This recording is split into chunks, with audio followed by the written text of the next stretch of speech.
कालस्तन्नाम्ना तत्र वै हरः अर्थात नाभिदेश उज्जैन में स्थित भगवान महाकालेश्वर तीनों लोकों में पूजनीय हैं। आकाशे तारकामलिंगम पाताले हाटकेश्वरम मृत्युलोके महाकालम सर्वलिंगम नमोस्तुते। आकाश में तारक लिंग के रूप में, पाताल में हाटकेश्वर के रूप में और मृत्युलोक में महाकाल के रूप में स्थित भगवान शिव को प्रणाम। समस्त लिंग स्वरूपों में विद्यमान भगवान शिव को सादर नमस्कार। नाभिदेश उज्जैन का अटूट बंधन है महाकाल के साथ, जो महाकाल स्तोत्र में उल्लिखित है।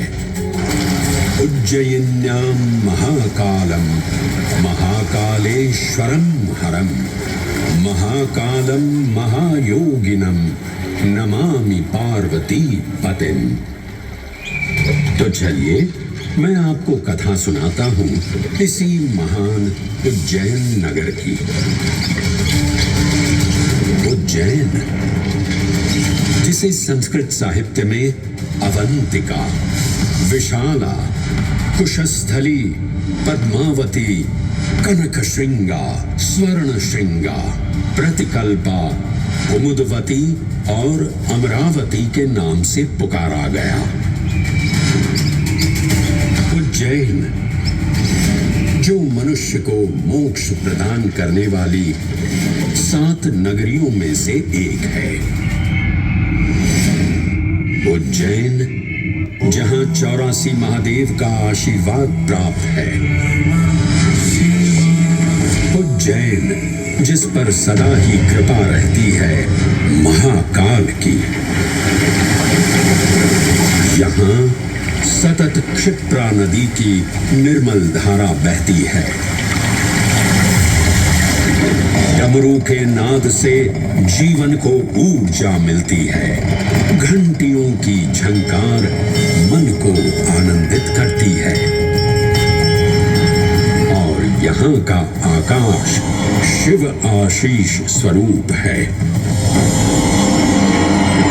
श्मशान ऊषर क्षेत्र पीठम तू मनमेव च पंचकत्र न लभ्यते महाकाल पुरद्दते।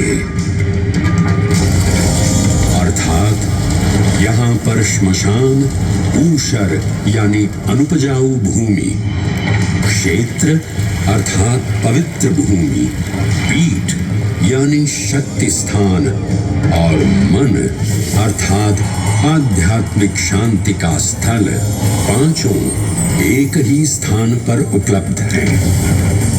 ये संयोग महाकाल की नगरी उज्जैन की महिमा को और गरिमामय बना देता है। उज्जैन के इस अलौकिक स्वरूप से प्रभावित हो महाकवि कालिदास अपने काव्य मेघदूत में लिखते हैं, हे जलधर, यदि महाकाल के मंदिर में समय से पहले तुम पहुंच जाओ तो तब तक वहां ठहर जाना जब तक सूर्य आंख से ओझल न हो जाए। शिव की संध्याकालीन आरती के समय नगाड़े जैसी मधुर ध्वनि करते हुए तुम्हें अपने धीर गंभीर गर्जनों का पूरा फल प्राप्त होगा। ये संध्या आरती, जिसे कालिदास ने सराहा है, अत्यंत महत्वपूर्ण है, क्योंकि ये वो प्रहर है जब सभी देवी देवता गंधर्व यहाँ उपस्थित होते हैं।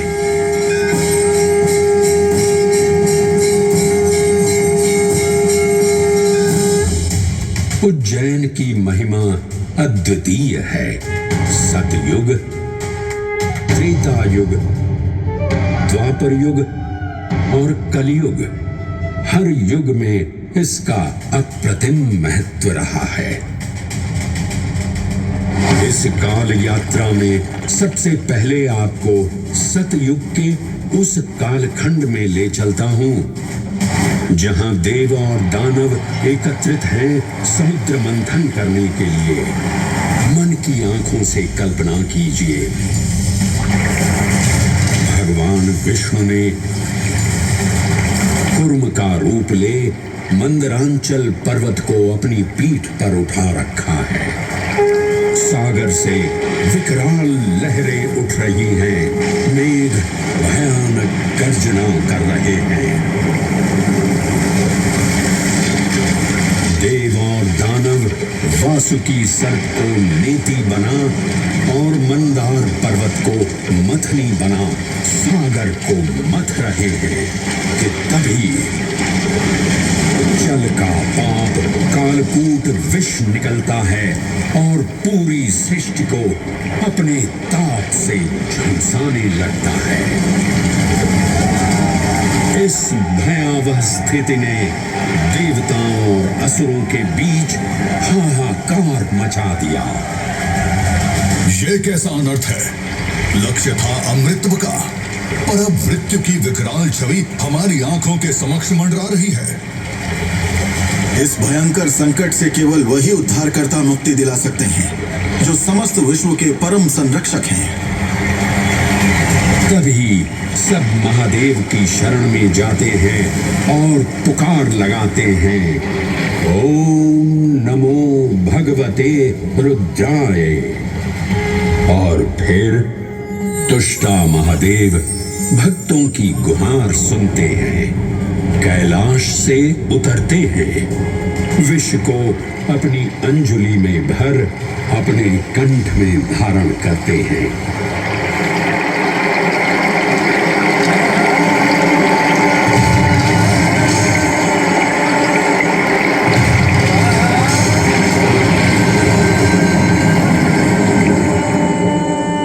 अंततो गत्वा सागर मंथन से अमृत कलश प्रकट होता है। जैसे ही अमृत प्रकट हुआ, दानवों ने इसे केवल अपने आधिपत्य में लेने की आकांक्षा प्रकट की और संघर्ष छिड़ गया। आज यदि हम इस अमृत को प्राप्त कर सकें तो हम देवताओं पर हमेशा के लिए प्रभुत्व स्थापित कर पाएंगे। अमृत अपात्र हाथों में ना जा पाए, क्योंकि ये अपनी शक्ति का असीम दुरुपयोग करेंगे। इस अराजकता के परिणाम स्वरूप अमृत की कुछ बूंदें छलकी और पृथ्वी तक पहुंच गईं। 4 स्थलों पर स्पर्श हुआ इन बूंदों का, हरिद्वार, प्रयागराज, नासिक और उज्जैन। अमृत की इन्हीं बूंदों के कारण उज्जैन में हर 12 वर्ष पर कुंभ सिंहस्थ मेले का आयोजन होता है। भगवान शिव की लीला देखिए, लोक कल्याण के लिए स्वयं विषपान किया और अपनी नगरी पर अमृत वर्षा करवाई। अमृत की पावन बूंदों से अभिसिंचित ये दिव्य उज्जैन भूमि रामायण के पृष्ठों में भी सम्मिलित हुई। सतयुग के बाद त्रेता युग में माता सीता की खोज में वानर सेना का यहाँ आगमन हुआ।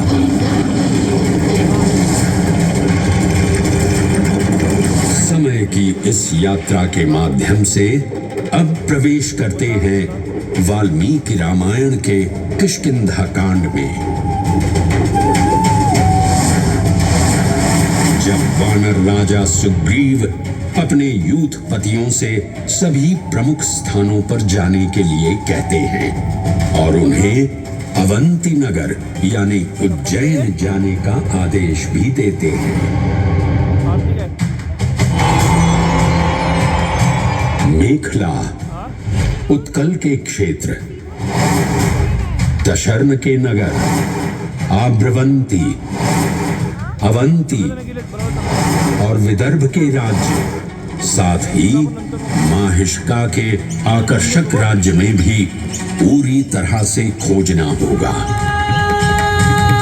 एक युग भगवान विष्णु के राम अवतार से संपृक्त और अगला युग उन्हीं के एक और दिव्य अवतार से समरस होना, ये अद्वितीय संगम केवल उज्जैन में ही संभव था।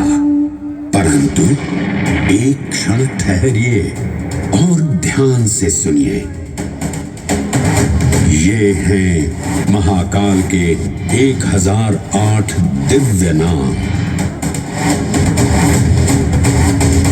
हाँ, मैंने काल चक्र को परिवर्तित कर दिया है और अब द्वापर युग का शुभारंभ हो चुका है। विस्मय पूर्ण हो जाएंगे ये जानकर कि महाकाल के इन नामों को स्वयं भगवान श्री कृष्ण ने रचकर पिरोया था। महाकाल सहस्र नामावली की ये अद्भुत रचना उस समय की है जब योगेश्वर कृष्ण, उनके मित्र सुदामा और शेषावतार बलराम ने अवंती नगरी में स्थित सांदीपनी ऋषि के आश्रम में वेदांत दर्शन और शस्त्र विद्या की शिक्षा ग्रहण की थी। कहते हैं कि भगवान श्री कृष्ण को अवंती ने ऐसा मंत्र मुग्ध कर दिया कि यहाँ 64 दिनों तक रुककर उन्होंने 64 विद्याएं और 14 कलाओं का ज्ञान लिया। उज्जैन का संबंध महाभारत से भी जुड़ा हुआ है। इस महान महाकाव्य के वन पर्व में उल्लेख किया गया है कि महाकालेश्वर मंदिर में स्थित कोटि तीर्थ जल का स्पर्श मात्र करने से अश्वमेध यज्ञ के समान फल प्राप्त होता था। और फिर परिवर्तन की इस अनवरत धारा ने एक नई कहानी लिखी। उज्जैन में उदय हुआ मौर्य वंश का। सम्राट बिंदुसार ने अपने पुत्र अशोक को उज्जैन का राज्यपाल बनाया और समय के साथ अशोक के शासनकाल में धर्म का विस्तार हुआ। मौर्य वंश के पश्चात विभिन्न राजवंशों, सम्राटों और नरेशों ने उज्जैन की सेवा की। उनमें से प्रमुख मालवागण और फिर गुप्त वंश ने यहाँ राज कर इसके वैभव में वृद्धि की। उज्जैन ने अपने भव्य तेज से जहाँ महात्माओं और शासकों को आकर्षित किया, वहीं इस नगर पर आतताइयों की दृष्टि भी पड़ी।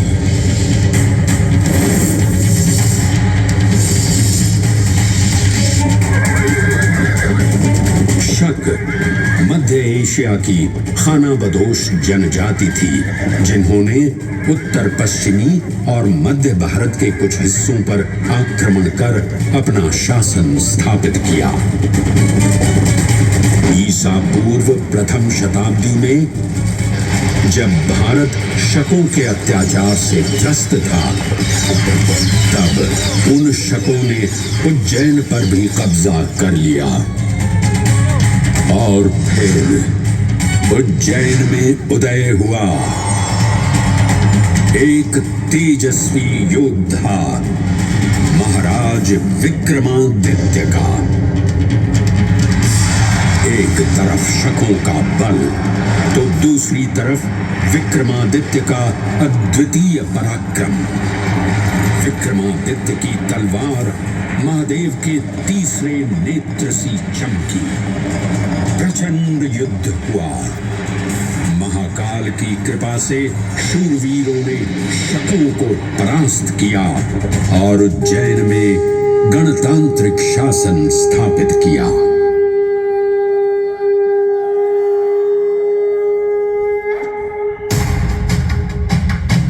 इन्हीं महाबली विक्रमादित्य की राज्यसभा महाकाल मंदिर में ही प्रतिष्ठापित थी। आज भी इस मंदिर की घंटियों में विक्रमादित्य की वीरता और शौर्य की प्रतिध्वनि गुंजायमान होती है। राजा विक्रमादित्य और शकों के मध्य हुए युद्ध ने उज्जैन को कालचक्र से अभिन्न रूप से जोड़ दिया, क्योंकि जिस दिन उनको विजय प्राप्त हुई उस गौरवशाली उपलब्धि के सम्मान में एक नवीन पंचांग का शुभारंभ किया गया, विक्रम संवत पंचांग। आज भी कई हिंदू पर्व और धार्मिक अनुष्ठान विक्रम संवत पर आधारित हैं।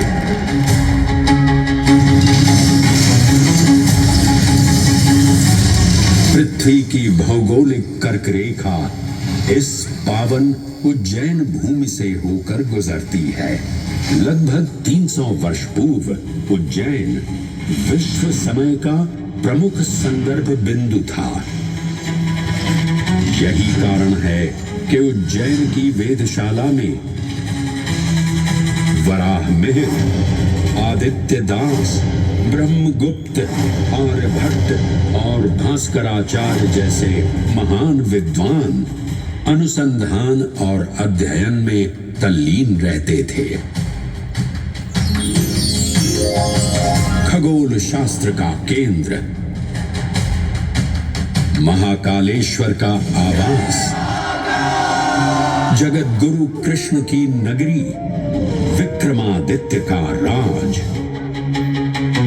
जयति जय उज्जैनी, वैभवशालिनी नगरी उज्जैन।